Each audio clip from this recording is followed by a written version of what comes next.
Di balik rumah kecil itu, ada seorang istri bernama Zahra.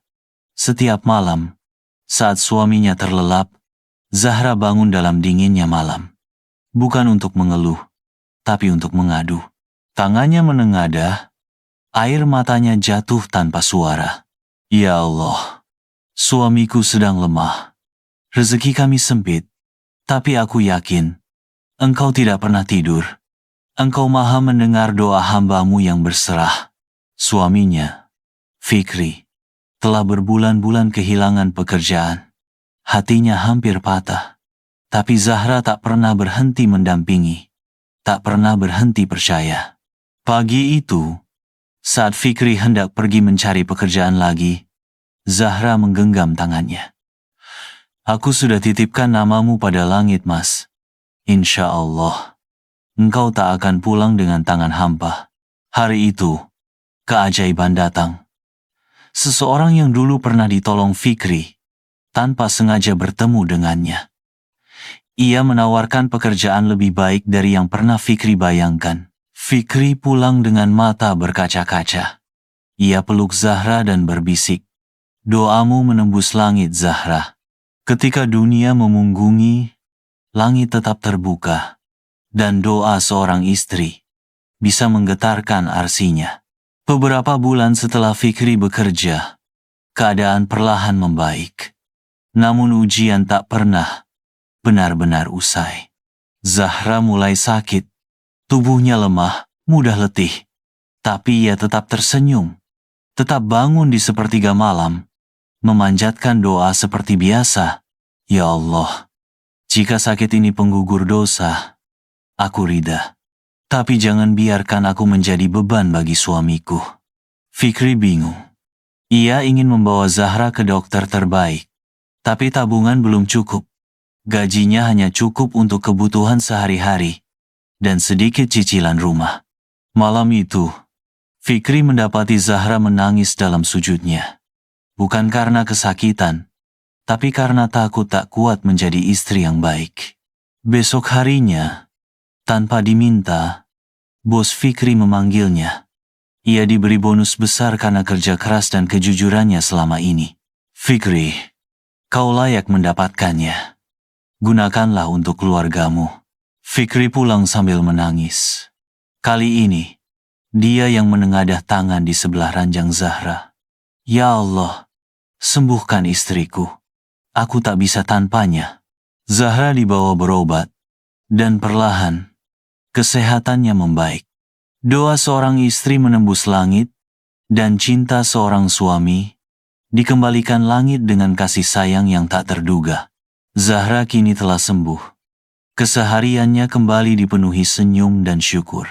Tapi kebahagiaan itu diuji lagi. Kali ini lewat anak mereka, Ilham.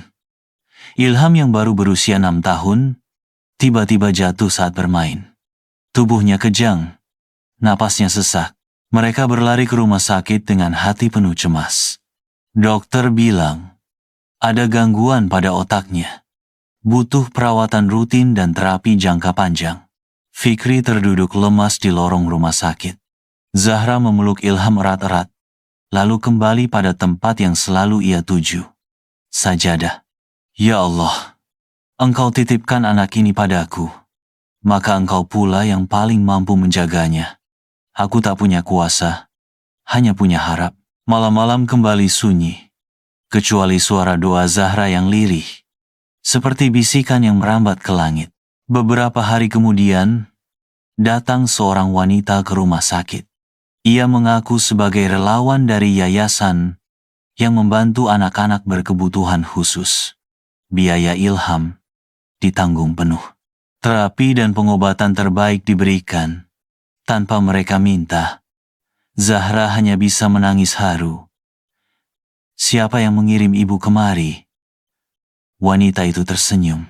"Saya juga pernah jadi ibu yang berdoa dalam diam, dan Allah kirimkan pertolongan lewat orang lain. Tak ada doa yang sia-sia, terutama dari hati seorang istri dan ibu yang tak pernah menyerah. Langit selalu tahu kapan waktunya turun tangan." Waktu berlalu. Ilham semakin membaik. Senyumnya kembali merekah. meski terapi masih harus dijalani.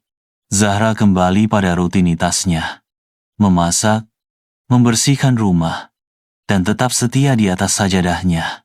Tapi kali ini, ada satu doa baru yang ia bisikkan. Ya Allah, aku ingin lebih bermanfaat. Jika Engkau izinkan, aku ingin membalas kebaikan yang dulu kami terima. Tak lama setelah itu, datang undangan dari masjid lingkungan. Mereka meminta Zahra berbagi kisah dan semangat sebagai ibu dari anak yang sedang berjuang. Zahra ragu. Ia bukan ustazah. Ia hanya seorang istri biasa. Tapi Fikri memandangnya dan berkata, apa yang keluar dari hati akan sampai ke hati. Ceritakan saja, karena Allah sedang menggerakkanmu. Hari itu, Zahra berdiri di depan puluhan ibu. Ia menceritakan tentang sabar, tentang keikhlasan, tentang malam-malam penuh tangis yang tak pernah sia-sia.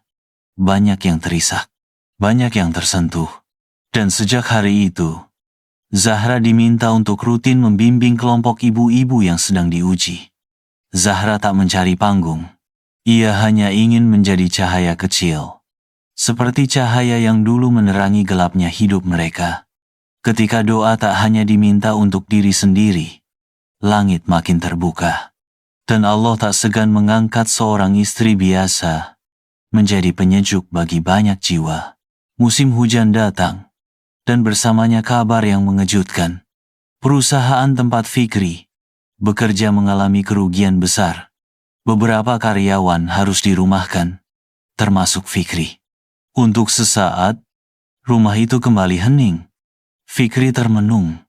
Rasa takut dan gagal menghantam hatinya.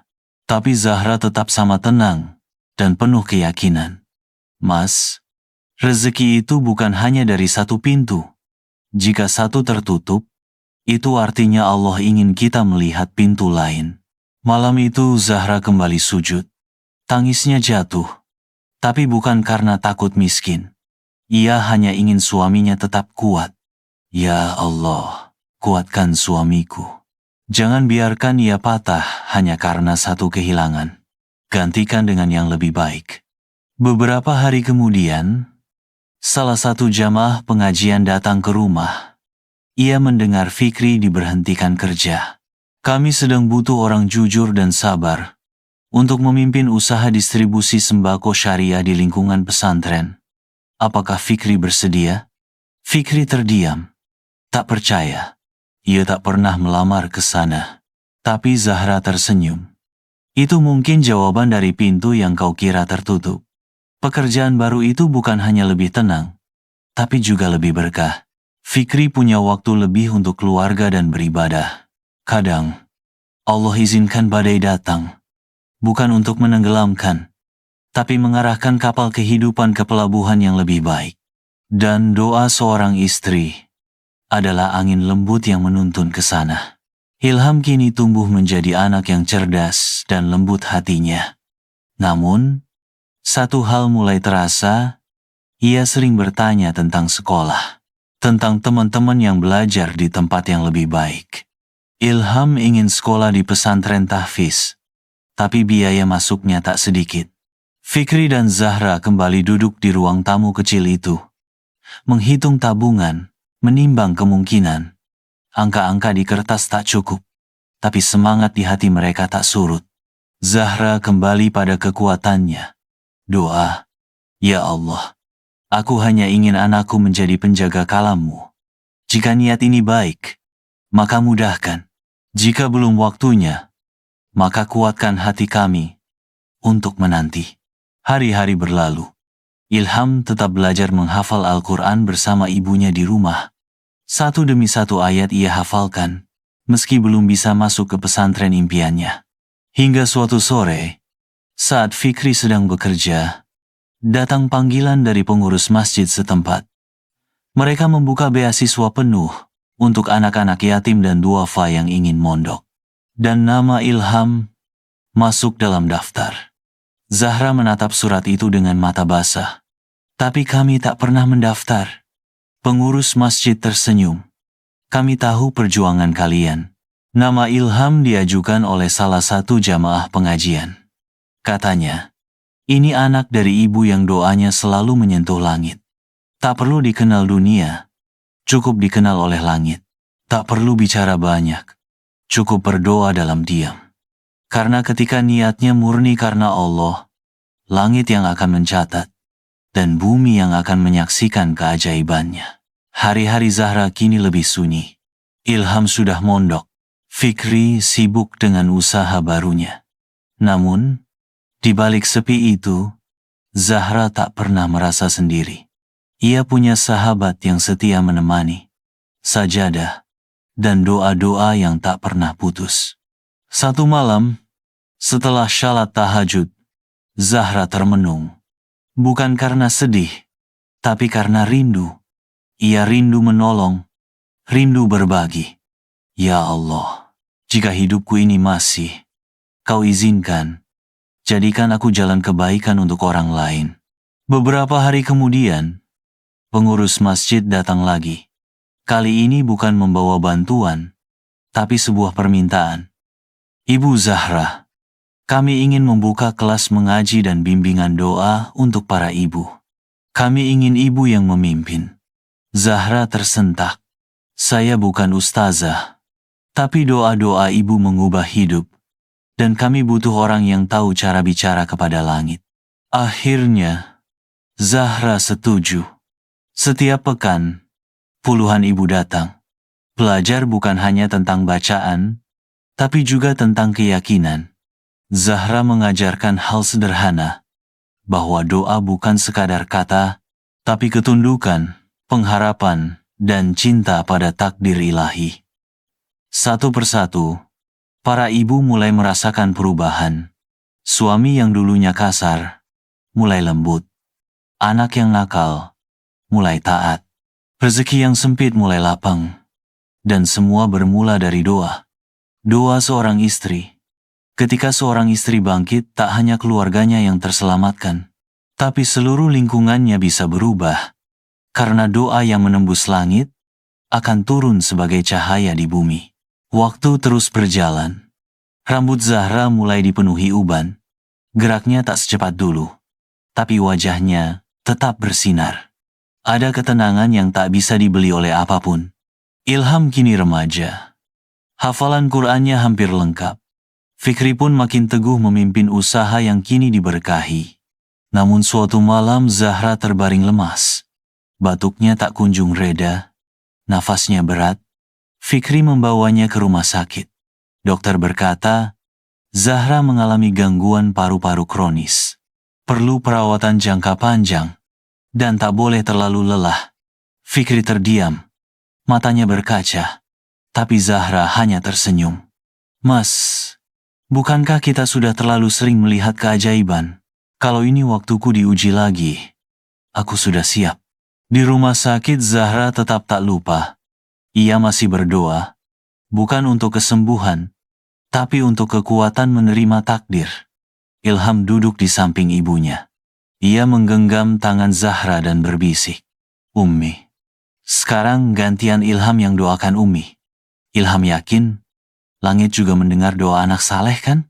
Zahra tersenyum, air matanya jatuh. Tak ada yang lebih indah dari melihat doa yang dulu ia tanam, kini tumbuh dan kembali padanya.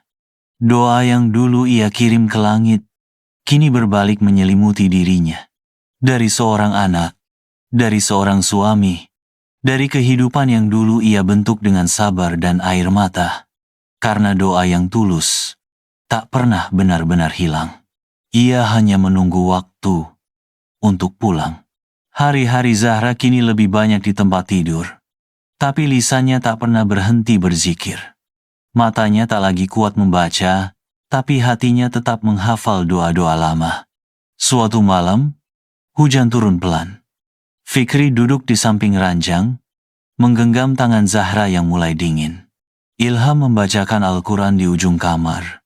Suaranya lembut, seperti lantunan dari langit. Tiba-tiba, Zahra membuka mata dan berbisik lirih. Mas, aku lelah, tapi hati ini tenang. Aku titip kalian.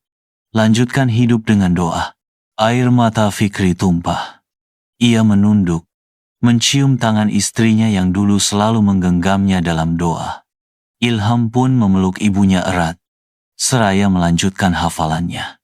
Saat azan subuh berkumandang dari kejauhan, Zahra menghembuskan nafas terakhirnya.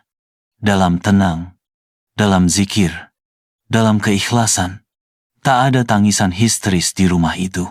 Hanya keheningan yang khusyuk.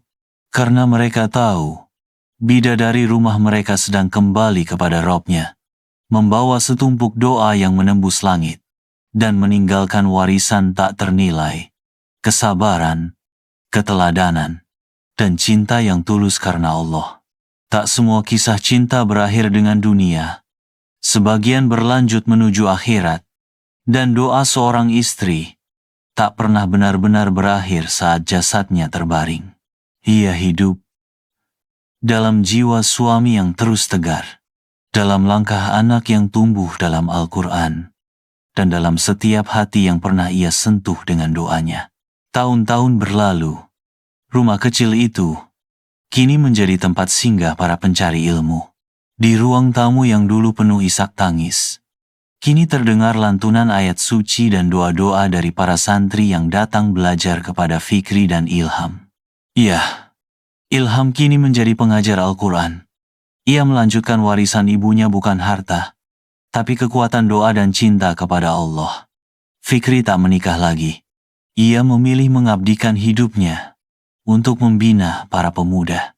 Kadang, ia duduk di serambi rumah, menatap langit senja, lalu berbisik, "Zahra, doamu dulu menembus langit, dan aku masih hidup dalam cahaya itu sampai hari ini." Di atas makam Zahra, tak pernah sepi. Santri-santri yang tak pernah mengenalnya datang mendoakan.